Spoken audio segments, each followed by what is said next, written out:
Mari kita selami sebuah kisah tentang kepahlawanan, tentang kesetiaan yang mutlak, dan tentang sebuah tragedi yang justru melahirkan peradaban. Inilah penuturan tentang Aji Saka dan asal mula aksara Jawa.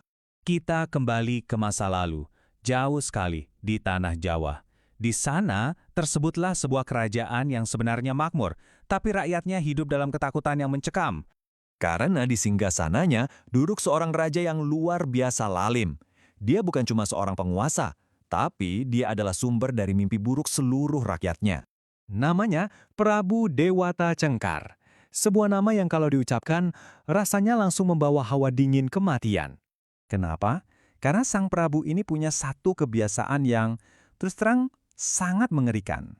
Ia memakan daging manusia. Jadi, bayangkan saja, setiap hari negeri itu diselimuti duka. Bukan karena perang atau bencana alam, bukan. Tapi karena setiap hari, satu nyawa harus dipersembahkan untuk memuaskan rasa lapar sang raja. Rakyat hidup dalam bayang-bayang maut, tak ada seorang pun yang berani melawan. Kondisi ini terus berlangsung, sampai suatu hari dari seberang lautan datanglah seorang pemuda bernama Aji Saka. Tatapannya tenang tapi menyimpan kekuatan yang luar biasa. Begitu mendengar penderitaan rakyat, hati Aji Saka tergerak. Dia nggak bisa tinggal diam. Dengan langkah yang mantap, ia memutuskan untuk seorang diri menghadapi Prabu Dewata Cengkar langsung di istananya. Sang raja tertawa menggelegar begitu melihat kedatangannya. "Apakah kau datang untuk menjadi santapanku?"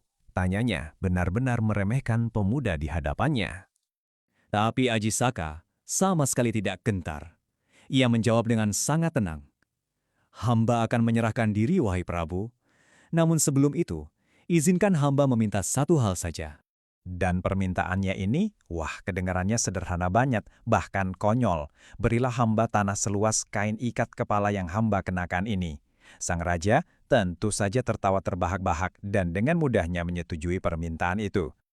Tapi disinilah keajaiban terjadi. Saat Aji Saka membentangkan kainnya, kain itu terus memanjang dan melebar, terus melebar, sampai menutupi seluruh halaman istana. Prabu Dewata Cengkar yang tadinya tertawa, sekarang panik. Dia terus mundur, sampai kain itu mendorongnya ke tepi jurang, dan akhirnya ia pun jatuh ke laut selatan, lenyap ditelan ombak. Akhirnya, negeri itu bebas. Tentu saja, Aji Saka diangkat menjadi pemimpin baru, membawa era damai dan sejahtera. Akan tetapi, jangan kira ceritanya selesai di sini. Oh, sama sekali belum. Justru, sebuah babak baru yang paling tragis baru akan segera dimulai. Kemenangan ini membawa kita kembali pada sebuah janji. Sebuah amanat yang dititipkan Aji Saka kepada dua pengikutnya yang paling setia, Dora dan Sembada, sebelum ia berangkat menghadapi sang raja. Perintahnya waktu itu sangat jelas dan tidak bisa ditawar. Jaga benda pusaka ini baik-baik. Ingat, jangan berikan kepada siapapun selain aku sendiri yang datang mengambilnya. Dan keduanya, tentu saja, bersumpah untuk memegang teguh amanat itu. Nah, setelah menjadi raja dan keadaan sudah aman, Aji Saka teringat pada pusaka yang ia tinggalkan. Ia lalu mengutus Dora untuk mengambilnya dari Sembada. Sebuah perintah yang kelihatannya sederhana ya, tapi justru inilah yang akan menjadi pemicu malapetaka besar. Dora pun tiba dan menyampaikan perintah sang raja. Namun, Sembada menolak. Ia ingat betul sumpahnya. Pusaka hanya boleh diserahkan langsung ke tangan Aji Saka. Di sisi lain, Dora juga bersikeras, karena ia juga sedang menjalankan perintah langsung dari Aji Saka. Anda lihat kan masalahnya? Keduanya memegang teguh kesetiaan pada perintah yang sama, dari orang yang sama.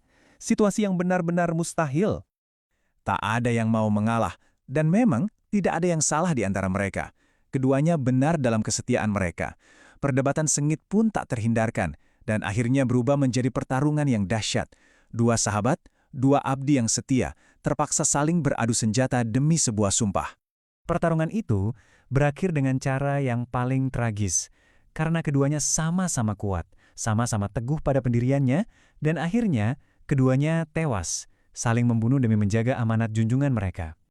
Ketika kabar duka itu sampai ke telinga Aji Saka, hatinya hancur berkeping-keping. Ia meratapi kematian dua pengikutnya yang paling setia, yang tewas bukan karena pengkhianatan, melainkan justru karena kesetiaan mereka yang begitu berlebihan. Untuk mengenang mereka, Aji Saka menciptakan sesuatu yang abadi. Ia merangkai sebuah syair yang mengisahkan seluruh tragedi mereka.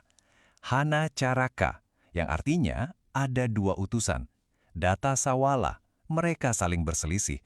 Pada jayanya, keduanya sama-sama sakti. Dan yang terakhir, Maga Batanga, inilah mayat mereka. Rangkaian syair yang menyayat hati itu ternyata tidak hanya menjadi sebuah puisi duka. Setiap hurufnya, setiap aksaranya, menjadi fondasi dari sebuah sistem tulisan yang kemudian kita kenal sebagai aksara Jawa. Sebuah aksara yang lahir dari sebuah kisah kepahlawanan, kesetiaan, dan kehilangan yang amat sangat mendalam. Kisah ini meninggalkan kita dengan sebuah perenungan. Kemenangan atas kezoliman seringkali menjadi awal sebuah cerita. Namun di sini justru sebuah tragedi yang memahat bentuk sebuah peradaban. Jadi pertanyaannya, bagaimana mungkin sebuah duka yang begitu mendalam dapat melahirkan sesuatu yang begitu agung dan abadi?